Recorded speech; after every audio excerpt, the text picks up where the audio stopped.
Thank you for checking out our RB&D reviews. I'm Rob. And I'm Dave. And today we're going to be reviewing Hit and Run. It's the new comedy from Kristen Bell and Dex Shepard. And Dave, welcome back to the channel. It's been a while. Yes, it has. Well, it's great to have you back. You ready to do this? Definitely. All right. Hit me in the nose with a golf club? I didn't think it would hurt that bad. Alex, what do you want? I want my money. That's it, bro. You got it. We have got to go right now. Okay, go, baby. Go. What's going on? I was kind of involved in bank robbery. When I got into witness protection, I knew I wasn't going to be that guy anymore. You're a bank robber? I did the getaway driving part. Who are you? It was alright. I mean, it's not... I'm a real big Kristen Bell fan and everything. This wasn't her best movie. She's been in a few other ones. I mean, there's... I mean, a lot of her other movies that she's done aren't even that great. My personal favorite stuff that she's ever done is probably like Veronica Mars.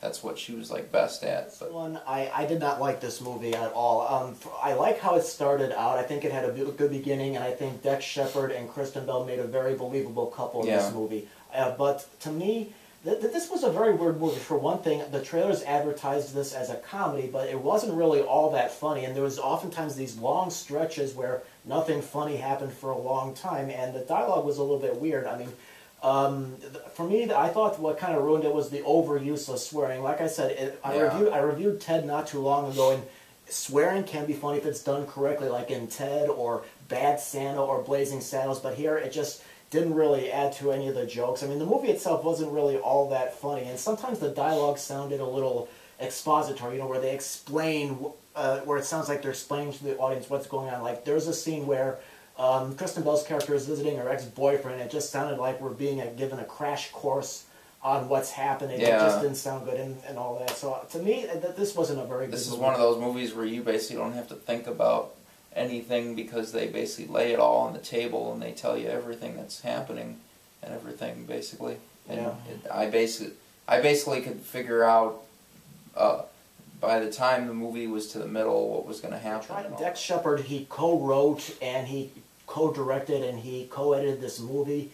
And honestly, screenwriting is really, really hard to do. I've taken a screenwriting course in college, and you have to have the right skills for it. And honestly, he tries to do these dialogue routines between him and Kristen Bell in the car. Like, there's one where they're talking about how bad the anti-gay use of that F word, you know, is used. And it wasn't funny. He's just trying to do all these dialogue routines, and it just didn't work. And I really did. Tom Arnold's in this movie, and there's a lot of these gags with him. But to me, he just came across more as like a cardboard character. He's just like got one personality where he's always angry and he's always crashing his car. And I thought those gags got old after a while. Yeah, he keeps on like forgetting to put his car in park when he gets out of it, and it rolls away and all this.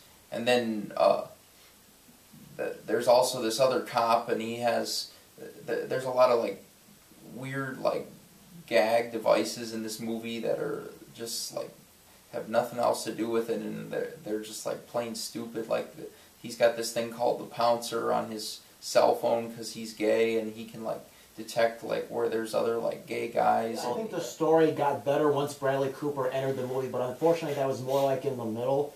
And I mean, there was just a lot of weird moments. There was character inconsistencies. There was just stuff coming out of nowhere that had nothing to do with the plot.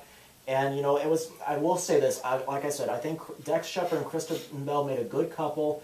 There was one funny moment with Tom Arnold that I liked where he's yelling at Dex Shepard, and then Kristen Bell comes in and he's all nice and all that. Yeah. Quite a different change. And there's one car chase that happens in the second act of the movie that did get my adrenaline going. Yeah. But other than that, I can't recommend this movie. Yeah. I'm gonna give it a mild rent it. It's definitely not worth paying for to see in theaters, but I sort of like the acting and whatnot, and the car chase scene was, I enjoyed seeing that, and all those like old cars in this. I enjoyed seeing those because I've been lately an old car. It's definitely not worth seeing in theaters, but I'm gonna say check it out on video mildly.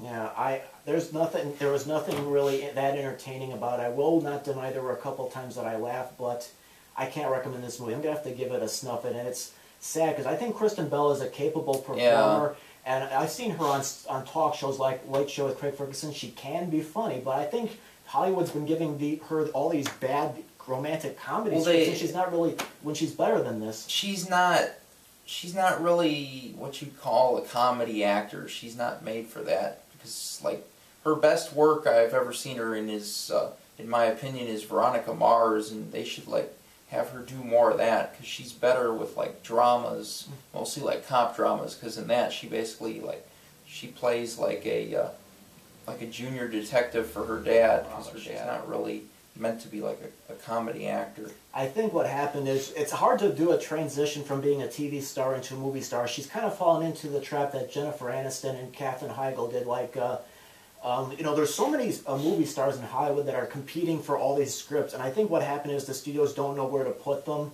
the TV stars, so they throw them a romantic comedy script, because I think most major movie stars won't touch them because they've kind of lost respect at the box office. And if they find that they're very good in these roles, they keep giving them the same stuff over and over again, and they're afraid to take a risk on them. So I think that's what happened. Well, maybe someday the studios will get wise and do that, casting those pictures. Alright, so that's our review of Hit and Run. We're split. He's giving it a mild rent it, I'm giving it a snuff it. And if you have seen the movie, go ahead and tell us what you thought about it. And thank you very much for watching.